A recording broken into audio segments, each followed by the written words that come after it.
Bismillahirrahmanirrahim. Assalamualaikum warahmatullahi wabarakatuh.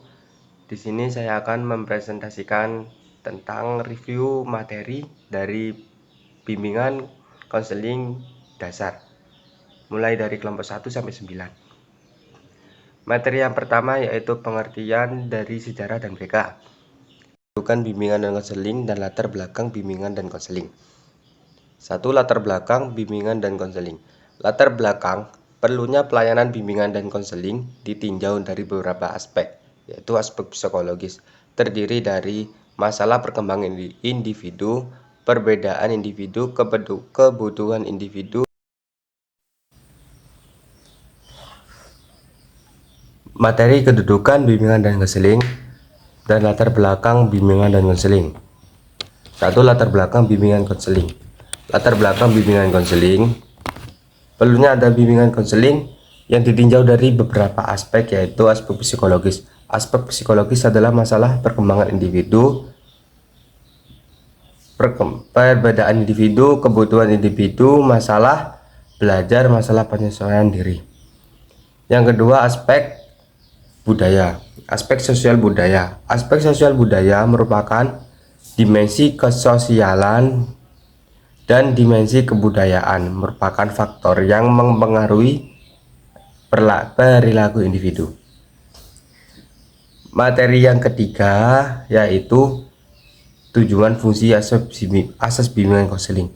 Asas bimbingan konseling ada 12 asas. Yang pertama yaitu asas kerahasiaan, asas kesukarelaan, asas kekinian, asas keterbukaan, asas kedinamisan, asas kegiatan, asas keterpaduan, asas kenormatifan, asas keahlian, asas alih tangan, dan asas tutwuri handayani.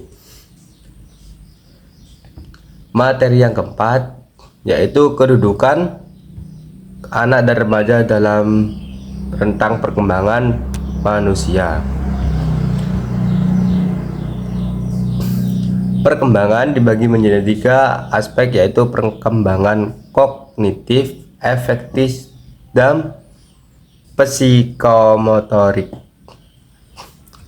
Materi yang kelima yaitu asas-asas dan bimbingan konseling. Definisi asas.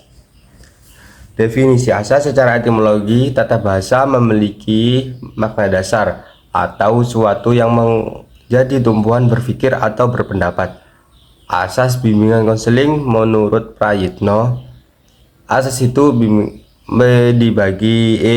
dibagi menjadi 12 asas, yaitu asas kerahasiaan, asas kesukarelaan, asas keterbukaan, asas kekinian, dan asas kemandirian, asas kegiatan, asas kedinamisan, asas keterpaduan, asas kenormatifan, asas keahlian, asas alih tangan, dan asas tutwuri handayani. Materi yang keenam yaitu tugas-tugas perkembangan anak dan remaja. Pengertian anak. Anak adalah tunas dan menggenerasi penerus cita-cita bangsa. Anak memiliki peran strategis dalam menjamin ekstensi bangsa dan negara di masa mendatang.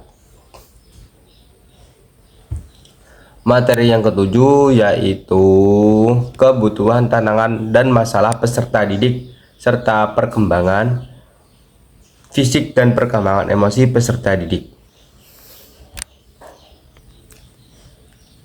Kebutuhan peserta didik. Kebutuhan peserta didik adalah suatu kebutuhan yang harus didapatkan oleh peserta didik untuk mendapat kedewasaan ilmu. Kebutuhan peserta didik tersebut wajib dipenuhi atau diberikan oleh pendidik kepada peserta didiknya.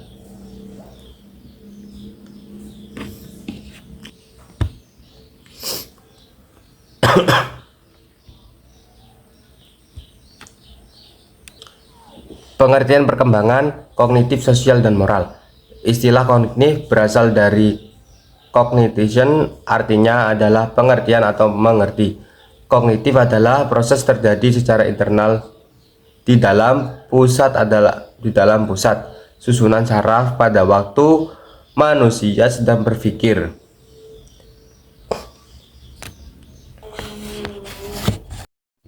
materi yang ke-9, yaitu pengertian generasi digital native. Istilah digital native cenderung disematkan pada mereka yang lahir dan tumbuh menggunakan teknologi seperti internet, komputer, laptop, dan HP. Tapi tidak semua orang yang lahir saat ini secara otomatis bisa disebut dengan digital native. Digital native adalah suatu kata yang digunakan untuk mereka yang lahir dan tumbuh berkembang di dalam dunia digital, yang mana mereka bisa berinteraksi secara teratur dengan menggunakan teknologi sejak usia dini.